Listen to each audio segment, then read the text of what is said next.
متوجہ ہیں؟ مائیں اور بہنیں بھی متوجہ ہو جائیں، ان کی بات کہی جا رہی ہے. للہ ملک السماوات والارض یخلق ما یشاء یہب لمن یشاء اناثا ویہب لمن یشاء الذکور او یزوجہم ذکرانا واناثا ویجعل من یشاء وقیما انہ علیم قدیر. کائنات پوری کی پوری، زمین اور آسمان، یہ اللہ کی ملکیت ہے. یہ ایک ایک ذرے کا مالک وہی ہے، اور وہ جو چاہے پیدا کرتا ہے. یخلق ما یشاء. اچھا، یہب لمن یشاء اناثا، جسے چاہے بیٹی دیتا ہے. یہاں دو لفظ قابل غور ہیں. ایک تو ہیبا ہے، ہیبا، یہب. ہیبا کا مطلب ہوتا ہے گفٹ. تو اگر ہم بیٹا دیں وہ گفٹ ہے، اور گفٹ واجب نہیں ہوتا. آدمی جس کو چاہے دے دے، اس کے دل پر منحصر ہے.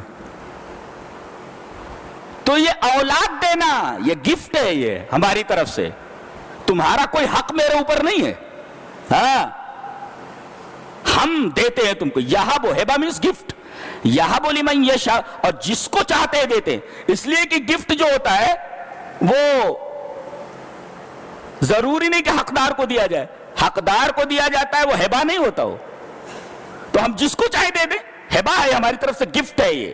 اچھا، اور پہلے لڑکی کا تذکرہ کیا گیا ہے.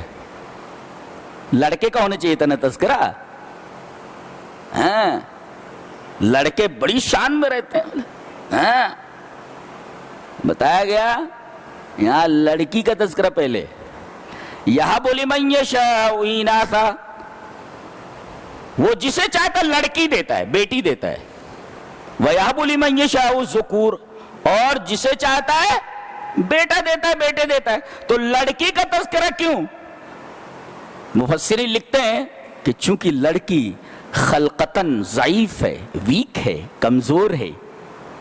اللہ تبارک و تعالی نے لڑکی کا تذکرہ اس وجہ سے پہلے کیا، وہ یہ بتانا چاہتا ہے کہ کمزوروں پر ہماری عنایتیں بہت زیادہ ہوتی ہیں بالمقابل طاقتوروں کے.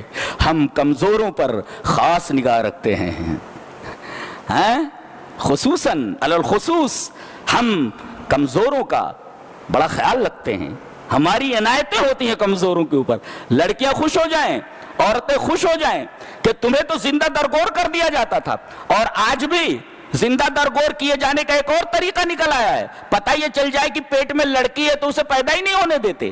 تو پہلے بھی زندہ درگور کر دیا جاتا تھا، اور وہاں تو کم سے کم پیدا ہوتی تھی لڑکی تو اسے زندہ دفن کرتے تھے. یہاں تو پیدا ہونے سے پہلے ہی اس کو زندہ درگور کر دیا جاتا ہے. یہ ایک نئی شکل ہے زندہ درگور کیے جانے کی. جی، اللہ فرما رہا ہے کہ تم کمزور ہو نا.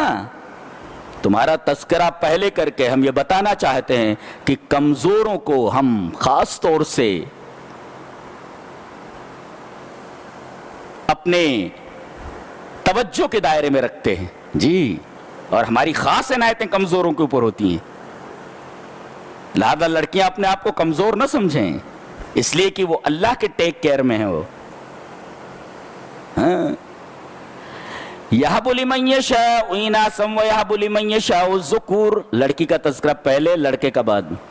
ایک نکتہ اور، اناسا پر الف لام نہیں ہے، یعنی الاناس نہیں ہے، لیکن لڑکے کے اوپر الذکور ہے. یہ الف لام جو آتا ہے نا، یہ انگریزی میں دی کی طرح ہوتا ہے. دی، ٹی ایچ ای، دی. جیسے کہا جائے گرل، گرل ایک لڑکی. بوائے، اب بوائے کوئی بھی لڑکا، یہ بھی ہو سکتا، وہ بھی ہو سکتا، وہ بھی ہو سکتا ہے. لیکن جب دی آ گیا، دی بوائے، تو کوئی خاص لڑکا ہے.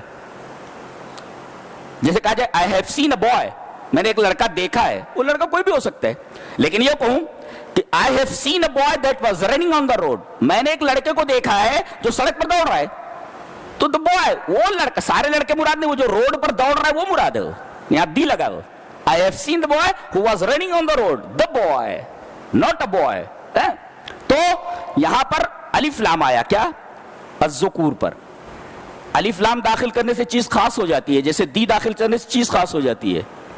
اور اناسن میں گرل ہے، اور الذکور پر ہے دی بوائے ہے، اس پر دی ہے داخل، یہ خاص ہے، یہ پتہ یہ چلا کہ الذکر اکمل من الانثی خلقتاً، اور افضلیت کے اعتبار سے لڑکا افضل ہے لڑکی سے، اس وجہ سے اس پر الف لام ہے، اس پر الف لام نہیں ہے، اور آخر میں دونوں کو نکرہ ذکر کیا گیا، دونوں پر دی داخل نہیں ہے، فرمایا او یزوجہم ذکرانا و اناثا، اس لیے کہ دونوں جب نکرہ ہے نا، نکرہ ہے دونوں، تو دونوں مل گئے تو اس کو بھی زوج کہا جاتا ہے، اس کو بھی زوج کہا جاتا ہے، او یزوجہم ذکرانا و اناثا، یہ لفظی بحث بہت ہی دقیق بات ہے۔ اچھا، تو جس کو چاہے لڑکی دیتا ہے، جس کو چاہتا ہے لڑکا دیتا ہے، جس کو چاہتا ہے لڑکی لڑکا دونوں دیتا ہے، وَيَجْعَلُ مَن يَشَاءُ وَقِيمًا، جس کو چاہتا پانچ بنا دیتا ہے، لڑکا لڑکی کچھ نہیں دیتا، پانچ بنا دیتا ہے اس کو،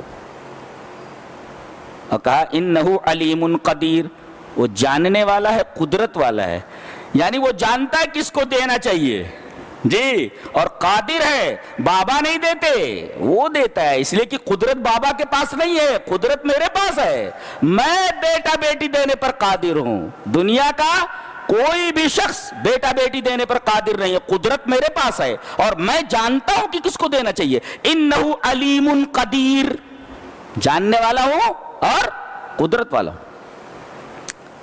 اتنی بات سمجھ میں آئی؟